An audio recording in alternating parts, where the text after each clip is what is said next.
السلام علیکم ورحمۃ اللہ وبرکاتہ۔ میں پھر حاضر ہوئی ہوں ایک نئی ویڈیو کے ساتھ۔ آج کی ویڈیو ہے ابو خاں کی بکری۔ ہمالیہ پہاڑ کا نام تو سنا ہی ہوگا، اس سے بڑا پہاڑ دنیا میں کوئی نہیں ہے۔ ہزاروں میل چلا گیا ہے۔ اس پہاڑ کے اندر بہت سی بستیاں بھی ہیں، ایسی ہی ایک بستی الموڑا بھی ہے۔ الموڑا میں ایک بڑے میاں رہتے تھے جن کا نام تھا ابو خاں۔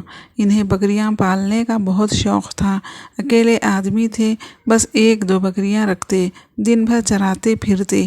ان کا عجیب و غریب نام رکھتے، کسی کا کلو، کسی کا منگلیا، کسی کا گوجری، کسی کا کلمہ۔ ان سے نہ جانے کیا کیا باتیں کرتے رہتے۔ شام کے وقت بکریوں کو لے کر گھر میں باندھ دیتے۔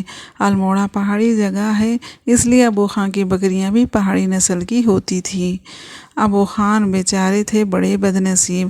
ان کی ساری بکریاں کبھی نہ کبھی رسی توڑا کر رات کو بھاگ جاتی تھیں۔ پہاڑی بکری بندھے بندھے گھبرا جاتی ہے۔ یہ بکریاں بھاگ کر پہاڑ پر چلی جاتی تھیں۔ وہاں ایک بھیڑیا رہتا تھا، وہ انہیں کھا جاتا تھا۔ مگر عجیب بات ہے، نہ بھیڑیے کا ڈر، نہ ابو خاں کا پیار، نہ شام کے دانے کا لالچ ان بکریوں کو بھاگنے سے روکتا تھا۔ اس کی وجہ شاید یہ ہو کہ پہاڑی جانوروں کے مزاج میں آزادی کی بہت محبت ہوتی ہے۔ یہ اپنی آزادی کسی قیمت پر دینے کو راضی نہیں ہوتی۔ مصیبت اور خطروں کے باوجود آزاد رہنے کو آرام و آسائش کی قید سے اچھا جانتے ہیں۔ جہاں کوئی بکری بھاگ نکلی اور ابو خاں بیچارے سر پکڑ کر بیٹھ گئے۔ ان کی سمجھ میں نہ آتا تھا کہ ہری ہری گھاس میں انہیں کھلاتا ہوں، شام کو دانے دیتا ہوں، مگر یہ کمبخت نہیں ٹہرتی اور پہاڑ میں جا کر بھیڑیے کو اپنا خون پلانا پسند کرتی ہیں۔ جب ابو خاں کی بہت سی بکریاں بھاگ گئیں تو وہ بیچارے اداس ہوئے اور کہنے لگے، اب بکری نہ پالوں گا، زندگی کے تھوڑے دن اور ہیں، بے بکریوں کے ہی کٹ جائیں گے۔ مگر تنہائی بری چیز ہے۔ تھوڑے دن ابو خاں بے بکریوں کے رہے مگر نہ رہا گیا۔ ایک دن کہیں سے ایک بکری خرید لائے۔ یہ بکری ابھی بچہ ہی تھی۔ ابو خان نے سوچا کہ کم عمر بکری لوں گا تو شاید ہل مل جائے، اور اسے جب پہلے ہی سے اچھے اچھے چارے دانے کی عادت پڑ جائے گی تو یہ پہاڑ کا رخ نہ کرے گی۔ یہ بکری تھی خوبصورت، رنگ اس کا بالکل سفید تھا، بال لمبے لمبے تھے، چھوٹے چھوٹے کالے سینگ ایسے معلوم ہوتے تھے کہ کسی نے کالی لکڑی میں خوب محنت سے تراش کر بنائے ہیں۔ لال لال آنکھیں، تم دیکھتے تو کہتے، ارے یہ بکری تو ہم نے لے لی ہوتی۔ یہ بکری دیکھنے میں ہی اچھی نہ تھی، مزاج میں بھی بہت اچھی تھی۔ پیار سے ابو خاں کے ہاتھ چاٹتی تھی، دودھ چاہے تو کوئی بچہ دودھ نہ لے، نہ لات نہ مارتی تھی، نہ دودھ کا برتن گراتی تھی۔ ابو خاں بس اس پر عاشق ہو گئے تھے۔ اس کا نام چاندنی رکھا تھا اور دن بھر اس سے باتیں کرتے رہتے تھے۔ کبھی چاچا گھسیٹے خاں کا قصہ اسے سناتے تھے، کبھی ماموں نتھو کا۔ ابو خاں یہ سوچ کر یہ بکریاں شاید میرے تنگ آنگن میں گھبراتی ہیں، اپنی اس بکری چاندنی کے لیے نیا انتظام کیا تھا۔ گھر کے باہر ان کا ایک چھوٹا سا کھیت تھا، اس کے بیچ میں چاندنی کو باندھتے تھے اور رسی بہت لمبی رکھتے تھے کہ خوب ادھر ادھر گھوم سکے۔ اس طرح چاندنی کو ابو خاں کے یہاں خاص زمانہ گزر گیا اور ابو خاں کو یقین ہو گیا کہ آخر ایک بکری تو مل گئی، اب یہ نہ بھاگے گی۔ مگر ابو خاں دھوکے میں تھے۔ آزادی کی خواہش اتنی آسانی سے دل سے نہیں مٹتی۔ پہاڑ اور جنگل میں رہنے والے آزاد جانوروں کا دم گھر کی چاروں دیواری میں گھٹتا تھا۔ کانٹوں سے گھرے ہوئے کھیت میں بھی انہیں چین نہیں نصیب ہوتا۔ قید سب ایک سی، تھوڑے دن کے لیے چاہے دھیان ہٹ جائے مگر پہاڑ اور جنگل یاد آتا ہے، اور قیدی اپنی رسی توڑانے کی فکر کرتا۔ ابو خاں کا خیال ٹھیک نہ تھا کہ چاندنی پہاڑ کی ہوا بھول گئی ہے۔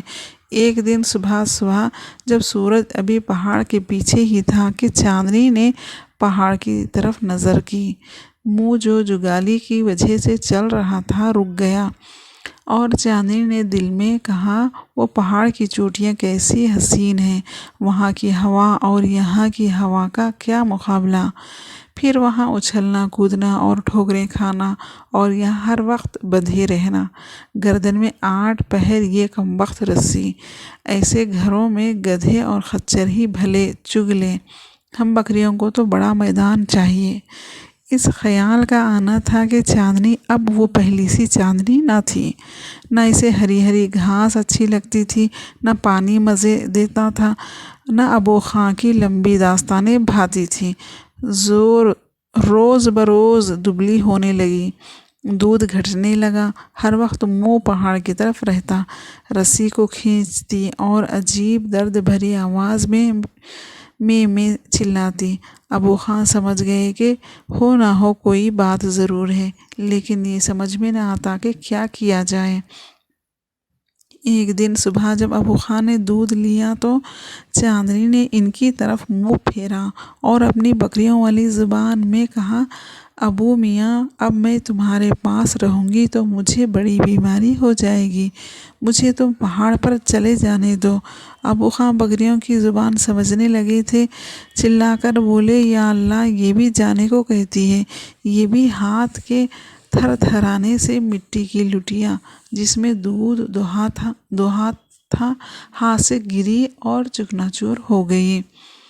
ابو خان وہیں گھاس پر بکری کے پاس بیٹھ گئے اور نہایت غمگین آواز میں پوچھا، کیوں بیٹی چاندنی، تو بھی مجھے چھوڑنا چاہتی ہے؟ چاندنی نے جواب دیا، ہاں ابو میاں، چاہتی تو ہوں۔ ارے کیا تجھے چارہ نہیں ملتا یا دانہ پسند نہیں؟ بنیوں نے گھنے دانے ملا دیے ہیں، میں آج اور دانے لے آؤں گا۔ نہیں نہیں میاں، دانے کی کوئی تکلیف نہیں، چاندنی نے جواب دیا۔ تو پھر کیا رسی چھوٹی ہے، میں اور لمبی کر دوں؟ چاندنی نے جواب دیا، اس سے کیا فائدہ؟ تو آخر پھر بات کیا ہے، تو چاہتی کیا ہے؟ چاندنی نے جواب دیا، کچھ نہیں، بس مجھے پہاڑ پر جانے دو۔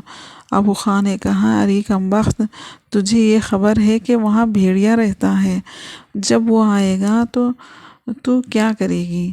چاندنی نے جواب دیا، اللہ نے 2 سینگ دیے ہیں، ان سے اسے ماروں گی۔ ہاں ہاں ضرور، ابو خان بولے، بھیڑیے پر تیرے سینگ کا ہی اثر ہوگا، وہ تو میرے کئی بکریاں ہڑپ کر چکا ہے، ان کے سینگ تجھ سے بڑے تھے۔ تو کلو کو جانتی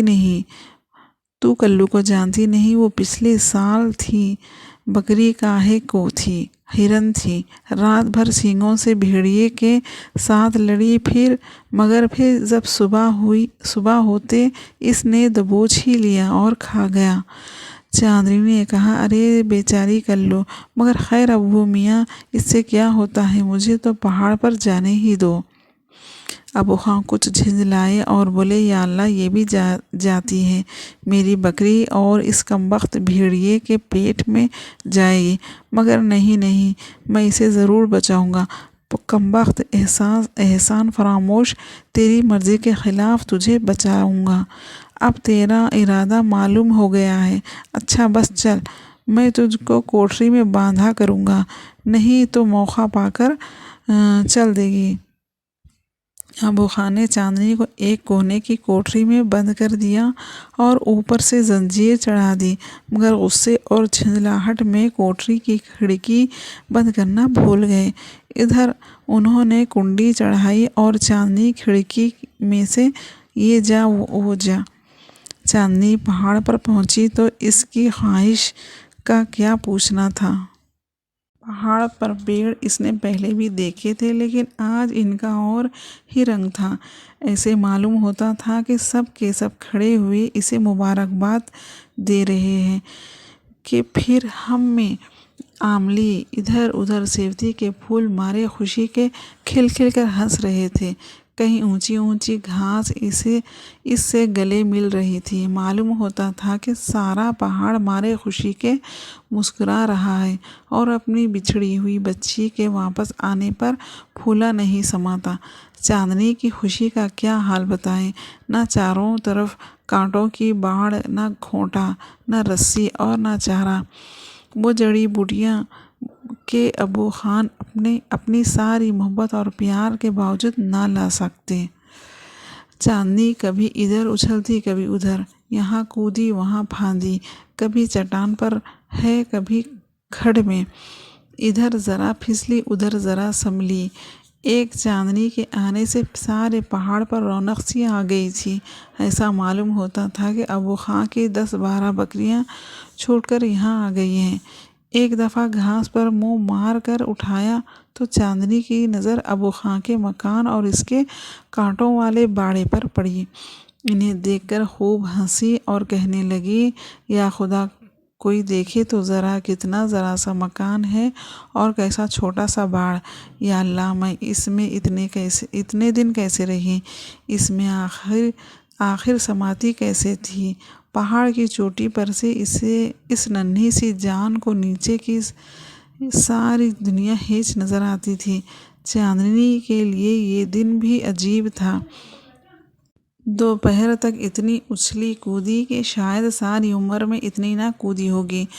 دوپہر ڈھلے اسے پہاڑی بکریوں کا غلہ دکھائی دیا۔ غلے کی بکریوں نے اسے خوشی خوشی اپنے پاس بلایا اور اس سے حال احوال پوچھا۔ چاندنی کو ابھی آزادی کی اتنی خوشی تھی کہ اس غلے کے ساتھ ہو کر ابھی سے اپنے اوپر پابندیاں لینا گوارا نہ کیا اور ایک طرف چل دی۔ شام کا وقت ہے، ٹھنڈی ہوا چلنے لگی، سارا پہاڑ لال سا ہو گیا اور چاندنی نے سوچا، او ہو، ابھی سے شام۔ نیچے ابو خان کا گھر اور کانٹوں والا باڑ دونوں کوہر میں چھپ گئے۔ نیچے کوئی چرواہا اپنی بکریوں کو باڑے میں بند کرنے کے لیے جا رہا تھا۔ ان کی گردن کی گھنٹیاں بج رہی تھیں۔ چاندنی اس آواز کو خوب پہچانتی تھی۔ اسے سن کر اداس ہو گئی۔ ہوتے ہوتے اندھیرا ہونے لگا اور پہاڑ میں سے ایک آواز آئی، خو خو۔ یہ آواز سن کر چاندنی کو بھیڑیے کا خیال آیا۔ دن بھر ایک دفعہ بھی اس کا دھیان ادھر نہ گیا تھا۔ پہاڑ کے نیچے سے ایک سیٹی اور ایک بگل کی آواز آئی۔ یہ بیچارے ابو خان تھے جو آخر کوشش کر رہے تھے۔ اسے سن کر چاندنی بھی لوٹ آئے۔ ادھر یہ کہہ رہے تھے کہ لوٹ آؤ لوٹ آؤ، ادھر سے دشمن جان بھیڑیے کی آواز آ رہی تھی۔ چاندنی کے دل میں کچھ تو آئی کہ لوٹ چلے، لیکن اسے کھونٹا یاد آیا، رسی یاد آئی، کانٹوں کا گھر یاد آیا اور اس نے سوچا کہ اس کی زندگی سے یہاں کی موت اچھی ہے۔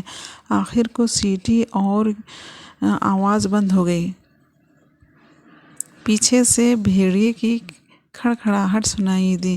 چاندنی نے مڑ کر دیکھا تو دو کان دکھائی دیے، سیدھے کھڑے ہوئے، اور 2 آنکھیں جو اندھیرے میں چمک رہی تھیں۔ بھیڑیا سر پر پہنچ گیا تھا۔